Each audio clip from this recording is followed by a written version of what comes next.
Today, I'm excited to give a debrief of my experience at NC Ties in Raleigh, North Carolina. This is the EdTech conference for the state of North Carolina, and really the ones around it too. There was educators there from South Carolina, Virginia, even a couple from Kentucky. And so it draws in people from a lot of the areas in the region. This is a part of our Digital Learning series where we have somebody from our team or connected to us that has attended a conference, an education conference, and helps us learn about what they experienced and a little bit about what they've seen. And what's great is we know so many educators can't go to conferences. I know when I was in the classroom, we didn't have budget for that, right? I couldn't just up and go to conferences throughout the year. And so our hope with these is that this gives a chance for more people to learn a little bit about what was going on at those conferences, what was discussed, what was shown, what happened on the demo floor, and just be able to experience those things. So I'm going to walk through a few themes and things that I saw at NC Ties in Raleigh last week. And so this is the first week of March in 2026. So one of the themes was AI. Imagine that. In second semester of the 25-26 school year, I think AI is being discussed everywhere. It's a part of a lot of conversations. It's a part of things that are changing in the classroom and outside of the classroom and industry. It's being discussed in lots of different ways. And one of the things that I saw, and so this is a screenshot or like a photo actually, of a session I went to. And I heard this discussed in the hallway, in the vendor floor, and even in a couple of the other sessions I went to, was this concept of AI is really helpful, but it's not everything. And really this concept of you are the expert as the educator, you are the expert as the person in the room that is going to check the AI. And the teacher that was sharing this one, I know you can't read it in the picture, but she was showing that she had asked, I want to say that was ChatGPT, to create a lesson plan on, had to do with the phases of water, right? So science lesson, talking about liquid, solid, and gas, and like how they transfer between the three and all of that. And what she was saying, her point is that it gave the basics and it made it colorful, but it really wasn't a lesson plan a teacher could pick up and use. And so she was saying, like, you are the expert, you have to be able to know what AI can do for you and what it can't. And so her argument was that you really shouldn't be using AI to create lesson plans, especially an AI that's just an open language model like ChatGPT or Gemini. There are some that are very specific for lesson plans, a little bit different. And she was talking about how it can help with supports in the classroom.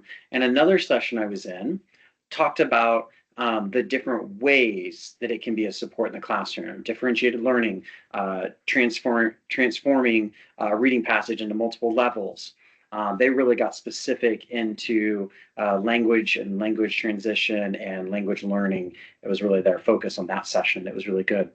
And then also understanding the place of it and really then getting into AI literacy. So, what does it mean for us as educators to use AI to understand what AI is, does, and can do? And then that literacy helps us or informs us in what we can and should be using it for. So one of the things that we were kind of thinking about is where is AI right now? How are we integrating AI in the classroom? How can AI support your work and not be a hindrance? And just making sure, is it just a distraction?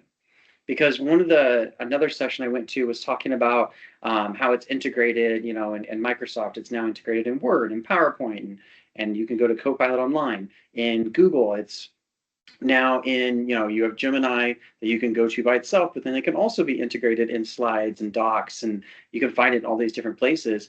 And when students, it's got into a little bit of a student discussion, go to just a Google search or Bing, if they have a Microsoft Edge browser, Bing search, well, are they able to differentiate what is the results from the AI and what are actual search results, and how should they know the differences. And that distraction point really is how we need to be teaching students and helping them understand, like, what have they actually seen? Is it reliable? How do you check your sources? I made the joke, we kind of fizzled out of teaching digital citizenship 10 or so years ago. And now it needs to be coming back and really important now, because we need our students to be able to differentiate between what are facts, where are your sources, and all of those. And so it's kind of shifting from like, can I use this? What should I use this for? To, is it appropriate to use? How is it supporting?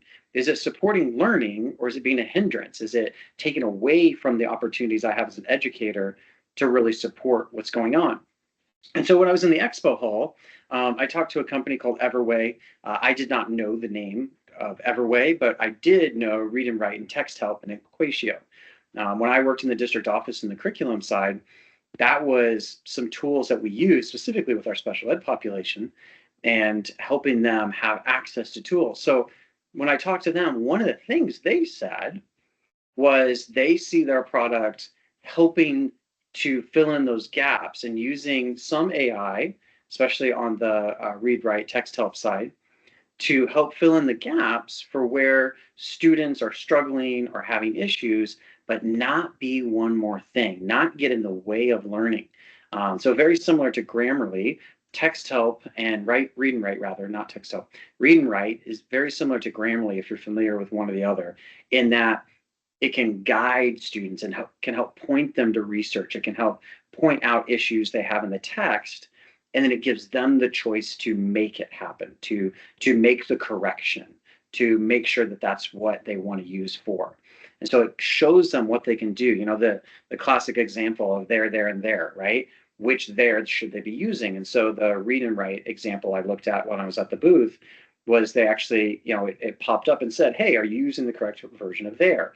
And it gave the different ways that there can be used in the spellings, and a student had to choose, which I thought was helpful. So an example of an AI tool, I know this isn't like ChatGPT Gemini, but it's an AI tool that is giving a learning purpose. It's helping guide a student along in what they should be doing, not just doing the work for them. So it's a little bit of like support instead of just straight AI literacy, but I thought that was helpful. Another kind of on that same theme, but specifically AI literacy, this session was a couple of gals from a local university who work with some K-12 schools that they partner with.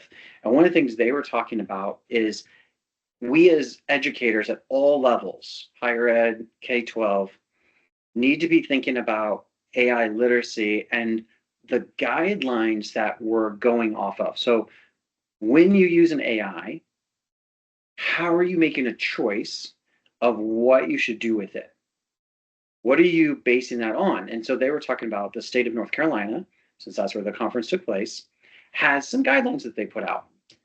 One of the guidelines they put out is for using it with students: a red light, yellow light, green light.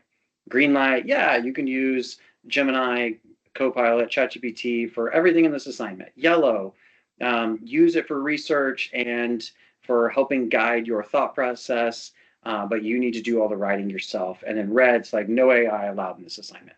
That's a very like rough and simplification, but that was kind of what they were talking about. Or are you going back to the big, kind of the first big AI guidance that came out was from UNESCO and from some others, European Union, U.S. Federal Education Department came out with some as well. And then there's like more specific versions in each state. And so understanding what our guidelines are, who's setting the guidance on those, and then understanding what the difference is and what we should be pointing out and making sure we pay attention to. Now, that can be overwhelming, was one of the comments that was made. And like, does it matter that much? And their point, which I thought was good, is that it matters if what you're doing is going to impact how students are understanding AI. And so when you are looking at how students are using AI and being an example and kind of helping them understand the different processes, how can you support that learning. So if I'm using the yellow light, red light, green light that North Carolina put out, some other states have kind of jumped on. I think that actually started maybe at the federal level for the U.S. I'm not sure. If that's what you're doing, students are learning how to use AI in that way. If you're reading the UNESCO AI guidance, and that's what you're modeling and using, giving directions with in your classroom, that's how students are using and thinking AI is appropriately used in education space. So they were saying more of like, understand where the guidance is coming from so that you can feel good about or have a better understanding of the guidance you're passing on to your students, which I thought was helpful. It was good to like pause because so many times, especially as educators, we're just going, busy, jumping from one thing. We got to write lesson plans, we got to grade papers, we got to get a hold of families, right? There's so many things that to take a step back and think about, like, okay, why am I doing this? Why am I following this policy? And sometimes it's your district, sometimes it's your school says, no, this is how we're doing it. And that's fine, but just being aware of that and thinking about where that comes from or why that's not, what you should be doing, this is kind of thing. This was actually a quote I had seen before the conference, but I thought it was really relevant. And I heard some similar conversations to this. So this was a combination of studies that they looked at how education technology, not just AI, so starting before AI really, they looked through all these different studies and they synthesized them about how is tech integration done well? How is it implemented in a school system well? And really, what they said it came down to was sustained, keyword, sustained professional development, a supportive leadership, and a redefinition of teachers' roles. And I've heard multiple times across the conference, different people talking in the hall, in sessions, in the vendor hall, about these types of things. We don't know how to use it because we haven't been trained on it. We haven't had time to try it because our role as a teacher means we have to do 25,000 things. And then over and over again, well, our leadership doesn't support it, doesn't allow it, doesn't think it's relevant, etc. And so hearing those things over and over again and teachers being pulled from one side to the other, I thought it was really good conversation around like, okay, as an education system, you have to look at what is your sphere of influence, but as an education system, how can we be more thoughtful looking at the research? Like, how do we know this is done well? And when we look at that research, we can see what things are most important and what we can do.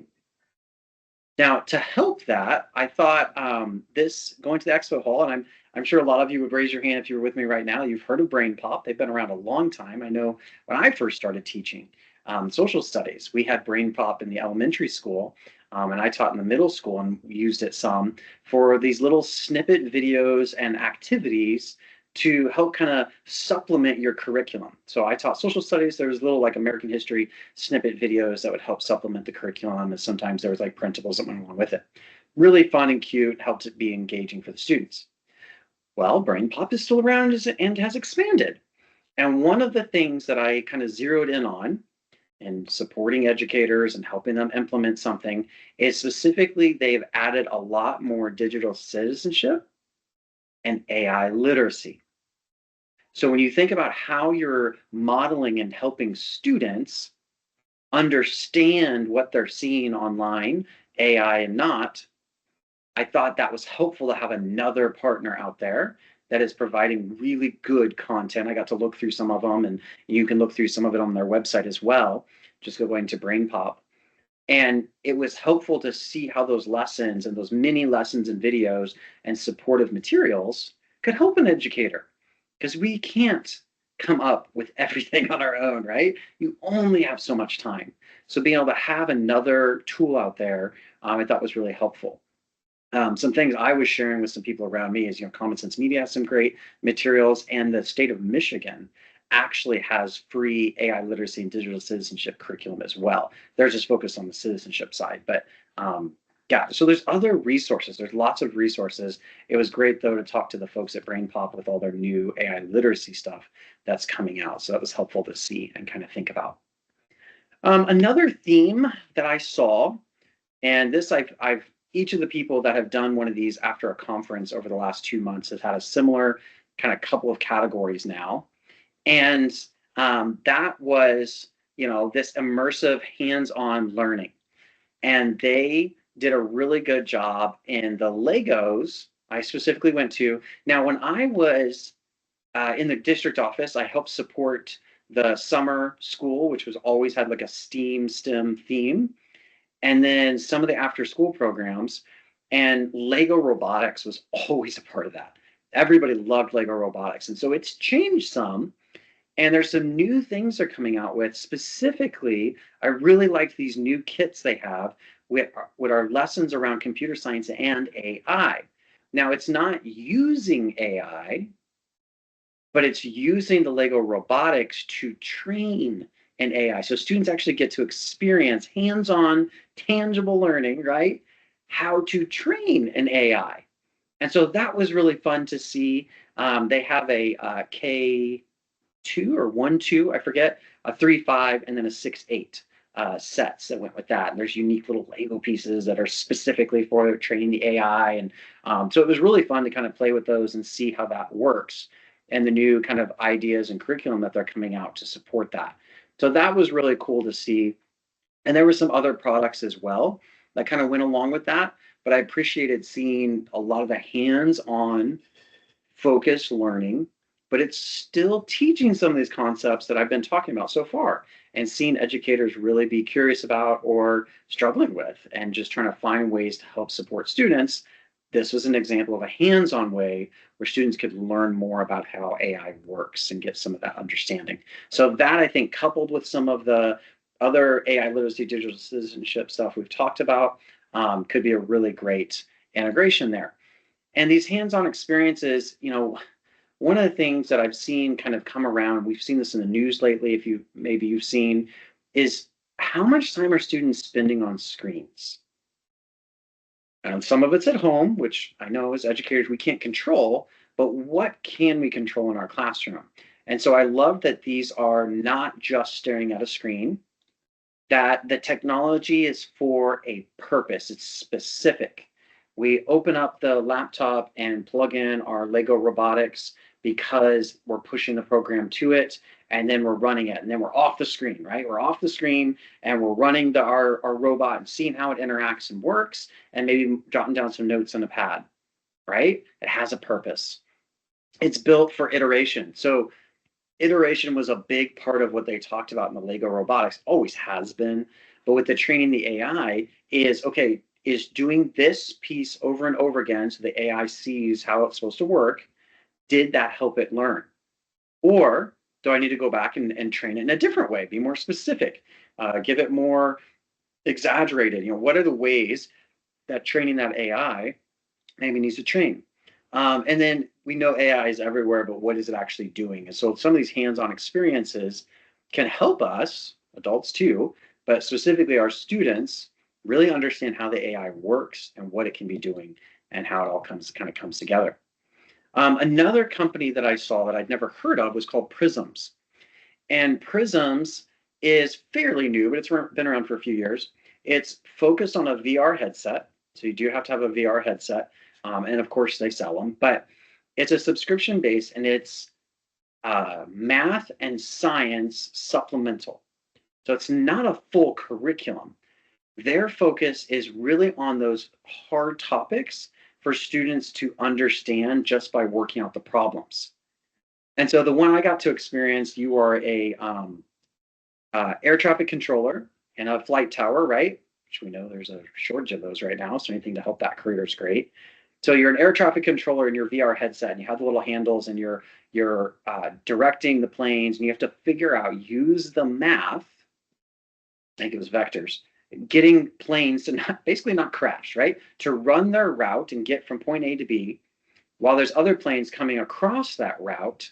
And how do you do that timing as an air traffic controller so that the planes are safe and on time and the most efficient possible? And so it's using some higher level math, but giving it into a tangible, hands-on experience. And then the other thing they were really specific on is when the VR headset comes off, they have a paper pencil activity. They don't want students on the computers figuring out this math. And I thought that was it was very intentional, which I appreciated. Again, just that intentional use of technology. It wasn't just using the laptop for the laptop's sake. It was VR headset, very interactive, hands-on to paper pencil, and they had that built in, which I thought was interesting. That was a neat way to do that. And then we're seeing the connections have always been an important part of going to a conference. But one of the things that was kind of fun and unique, I thought about NC Ties, is they literally had a dance party. And it was this NC Ties for 2026 theme was 90s. It had like a 90s theme to it. And so the outfits were pretty hilarious. People connecting, making space for connections and conversations, which I thought was really fun and helpful. And some of those specific things were, you know, creating those extra times to connect. There was a leadership panel, for example, where they were talking about leadership in education, what that means, how that works. And then they specifically had a time set aside for follow up conversations. So it wasn't like, all right, panel's over, bye everybody. It was specifically like, okay, the panel's over. Now our panelists are going to move about the room and have that discussion with different tables, with different people. So that was purposeful. I appreciated that. I thought that was really good. The student showcases. So I didn't get to do as much with the student showcases as I hoped. But one of the things when I got to walk through quickly was there was different groups of students showing what they've done, and it was really cool to see. It's always fun to see the kids at a conference kind of getting to show off a little bit of their learning, and it teaches them some great presentation skills as well. And then they had time to discuss. So the kids would give like a quick little like, here's what we did, here's our project, here's how we did it, here's how we worked as a group. And then they specifically were like had things prepared to discuss, which I thought was really helpful. So teachers are not only that are walking through the student showcase are not only getting to see those kids' projects that their educator, teachers walked them through and helped guided them, but then the students were prepared and had like talking points of what they wanted to talk about, of why it was important, how it helped, what could they could do, and they left it up to the people coming to the tables to decide what they wanted to talk about, which I thought was cute. Not just cute, it was also very intentional and purposeful, and I think really helpful for presenters. And then they had a presenter networking pavilion. So this was kind of in the back corner of the expo hall. So it wasn't in the way of anybody else, but the presenters had a specific place to come and network with other presenters and share what they were doing, what was working. And it kind of was come and go throughout the 2 days. But it was neat. There was some snacks and water and whatnot and coffee, but then it was also like set up to discuss and chat if you so desire, which is neat. And then, like I said, there was the dance party, and they had a couple social hours, which were kind of cool. Again, just that intentional time of, hey, if you're able to be here, how can we connect?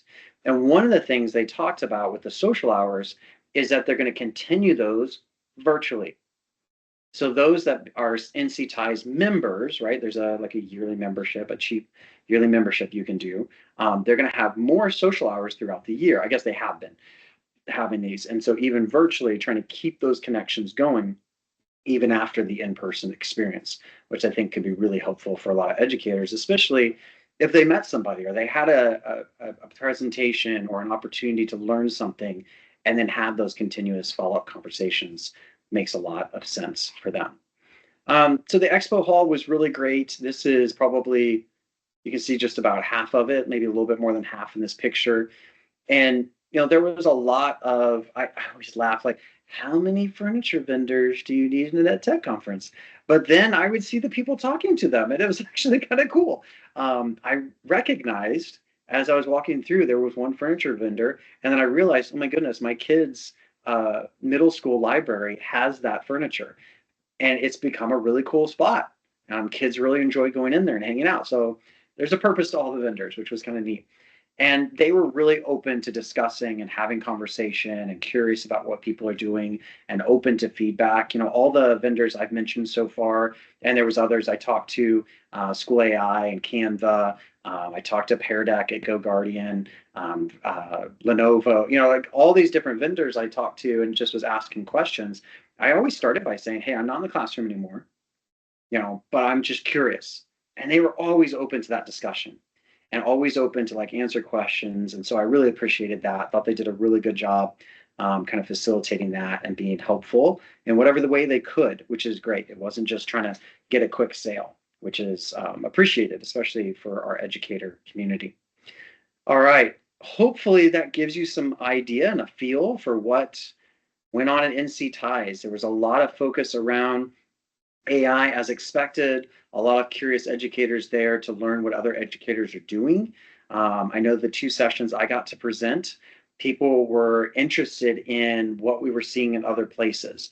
And so that's one of my favorite things about presenting at these different opportunities is I get to take what I've learned from people over here and bring it to others over here, which is always really fun. If you'd like to connect with us, next place we're going to be, Becky Keene will be at Canva Create in LA in April, which will be really fun. And then after that, it may be ISTE before we're at another like big event like this, like a conference. But if you're going to be around, make sure to connect with her. And then we would love to work with you. If you have an opportunity that you'd like to be doing some AI training or something around other opportunities, Canva is another one that we do a lot of workshops with. Love to have a chance to work with you. Reach out if you have any questions on anything I did on here or anything else. We'd love to stay connected. So thanks for joining me. Hope this was a helpful almost 30 minutes and take care. Thanks, everybody.